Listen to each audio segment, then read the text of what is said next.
Kasama po natin ngayon ang ating kasamahan na sa TV5, si Mian Los Baños. Mian, pasok. Salamat sa kagalang-galang na intro mo, Bok, ha? Ay, ako naman yung mag-update lang sa inyo. Sige. Bilang nagpunta nga dito sa Senado, yung ilang incoming senators ng 20th Congress, karamihan sa kanila ay para sa photo shoot. Kasama na dyan sila incoming senators Kiko Pangilinan, Rodante Marcoleta, Erwin Tulfo, Tito Soto, Ping Lacson, Camille Villar. Para yan din sa legacy wall. Kung nakikita nyo minsan yung background ko, for stand upper ako, yung malalaki yon, para doon yon. Pero si Senator-elect Erwin Tulfo, bukod sa photo shoot, ay umattend na rin siya at yung kanyang staff ng orientation. Basically, briefing lang naman about bills, protocols dito sa Senado. So far, yun yung update rito sa Senado. Okay. Si Senator Aquino, hindi pumunta? Hindi pumunta, Sir Ronald. Siya lang ang kulang. Mukhang nakabakasyon yata sila. Sa US pa. Dahil nung tinanong namin Senator Kiko kung may usapan na ba kung silang tatlo nila, Senator Risa at Senator Bam, ang bubuo ng minorya. Sabi niya kailangan pa muna nilang mag-meeting. So mangyayari daw yan soon pag balik yata ni incoming Senator Bam. Napansin mo ba kung nagkukumpul-kumpulan na para pag-usapan yung panibagong liderato ng Senado? Mismo nakausap natin si incoming Senator Tito Soto about that, Bok. Sabi niya ongoing talaga yung ligawan for Senate presidency. Pero sabi niya, yung style niya kasi hindi daw siya nanliligaw. Hindi siya mismo yung nakikipag-usap sa kapwa niya senador. Pero sabi naman, ni incoming Senator Erwin Tulfo, dalawa ang kumausap sa kanya. Si Senate President Jesus Cordero at si Senator Tito Soto. Pero wala pa raw siyang desisyon kung sinong susuportahan kasi mag-uusap sila ng kanyang kapatid na si Senator Raffy Tulfo at pag-desisyon na nila sino sa dalawang yan, hindi natin alam kung may pangatlo, pang-apat pa na lalaban. Di ba sabi rin ni Senator Amy Marcos, pinapatakbo rin siya. But so far, as far as si Senator Erwin Tulfo is concerned, dalawa yung tumatakbong Senate President so far na kumausap sa kanya. Mayan, natanong mo ba sila? Hindi na-mention kung sino. Sino yung two names, Mayan? Yung two names ay si Senate President Jesus Cordero at Senator Tito Soto. Okay. Mayan, natanong mo ba sila, yung, at least some of them, kung ano magiging attitude nila dun sa impeachment, kung tatanggapin ba nila o hindi, yung galing sa 19th Congress? Yes, Sir Ronald, natanong natin sila tungkol dyan. At naniniwala yung ilan sa kanila, kagaya na lang ni incoming Senator Kiko Pangilinan, si Erwin Tulfo, and even si Tito Soto, na tatawid at dapat tumawid sa 20th Congress. Dapat dinggin yung impeachment case. Sabi nga ni Senator Kiko Pangilinan, trabaho nila yan, na dinggin at pagdesisyonan yan. Sabi naman ni Senator Tulfo, para matigil na yung agam-agam, dinggin na lang. Sabi niya, ilabas yung ebidensya para makapag-desisyon sila kung acquit o convict ba. And si Senator Tito Soto, sabi niya, ready siya, Senate President man siya o hindi, ready siya sa trial na yan. Pero hindi siya conforme dun sa pagpapabalik ng articles of impeachment sa Kamara kasi wala nga yan sa rules of impeachment na siya ang gumawa nung siya ang majority leader pa noong panahon ng impeachment trial ni dating CJ Corona. Senator Marcoleta. Natanong din siya tungkol sa kanyang preparation, tungkol sa impeachment. At napakatipid nung kanyang sagot. Sabi niya, hayaan mo na lang yan. Hayaan mo na yan dun sa magagaling. Sabi niya. Pero kito pa, buboto siya. Ganun na sagot. Mayan, tinanong din. Yes, Regina. Ay, go ahead. Actually, natanong din kasi siya kung anong tingin niya dun sa pagpaparemand ng articles of impeachment. At ang kanyang sagot ay secret. Secret? Okay. Mayan, si Sen Tito has been very vocal about his designs on the Senate presidency. Pero in recent days din, especially on our channel, binabatikas din niya si SP Chiz on what he perceives as the delay in the impeachment process, right? Marami na sinabi that it's unconstitutional. Napansin mo ba kung ano yung dynamic ng dalawa? Or in every day that you covered the Senate, may napapansin ka bang tension or what's the dynamic looking like? Yun din yung napapansin namin, mukhang talagang may pagkakaiba doon sa pag-lead? Kasi siguro mapunta ako doon sa pag-lead kasi napapansin namin din na nagko-cover ng Senate. For example, si Senate President Escudero, hindi siya believer ng caucuses. Ayaw niya yan. Ayaw niya ng mga closed-door meetings ng senators kasi sabi niya dapat lahat pag-usapan sa plenary, transparent, nakikita ng media. Pero nung time na si Senator Soto ang leader ng Senado, siya naman ang talagang believer niyang mga caucus. Kailangan bago sila lumabas sa plenaryo na plancha na.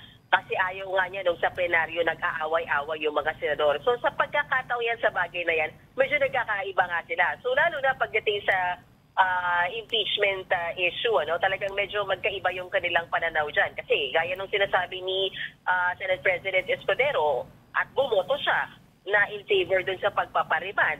Pero pag tatanungin mo sa Senator Tito Soto, sa kanya, hindi pwede yung pinabalik yung articles of impeachment kasi wala yan sa rules of impeachment. So ang daming, may mga pagkakaiba talaga, glaring, kumbaga, Reg. Ang term nga ni Senator Tito Soto, bushwhack. Oh yes, Yeah. sabi niya, it was bushwhack. Bushwhack. Yung impeachment complaint was bushwhack. Pero Very sharp yun, it's interesting na magkaiba sila. They're starkly different in approaches, no? Napansin mo na ba? Have you seen the two of them together? Kakaiba ba yung dynamic nila?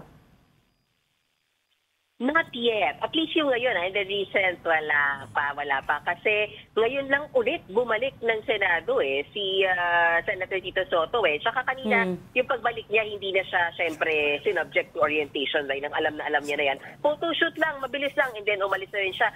Kaya Senator Ping Lacson nga, hindi na tayo naka-interview kasi in and out lang din sila, no? Kaya kapag interview tayo ng talagang medyo mahaba-haba, kaya Senator Erwin Tulfo kasi nabantayan talaga namin siya dahil matagal yung orientation tapos paglabas niya doon na-ambush sa interview natin siya. So yun yung medyo maraming topic sa kanya.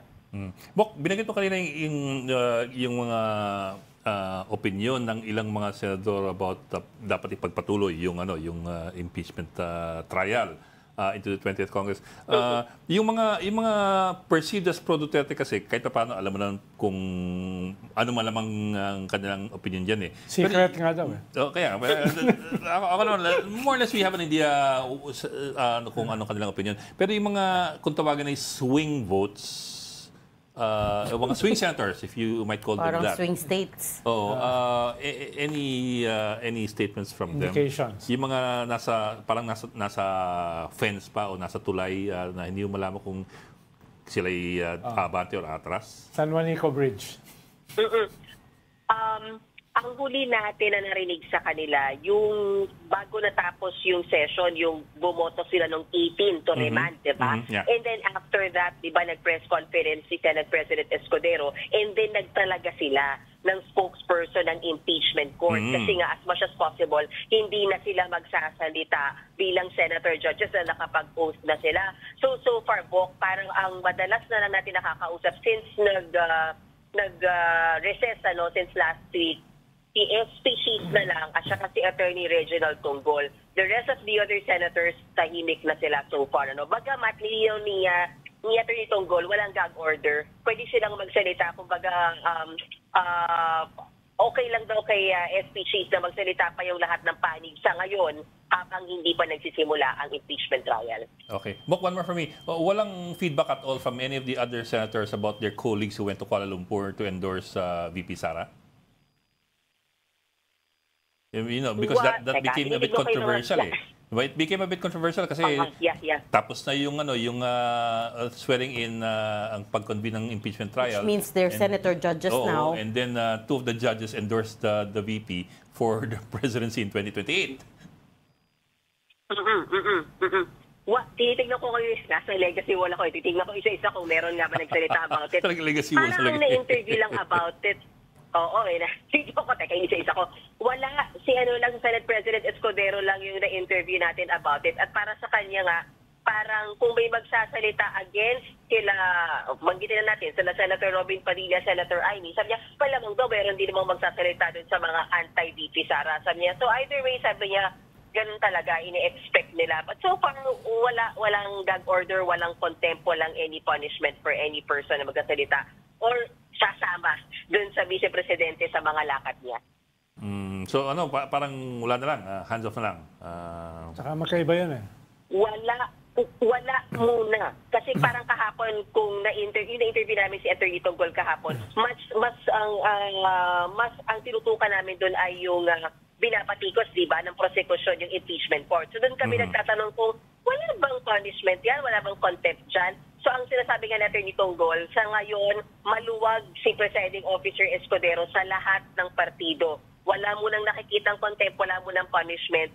Bagay na pag-uusapan pag nag-convene na ulit yung impeachment court sa after July 28. Hindi naman siguro punishment kasi I don't know if they can punish, if a judge can There's no- punish a fellow yeah. judge. Actually no pwede.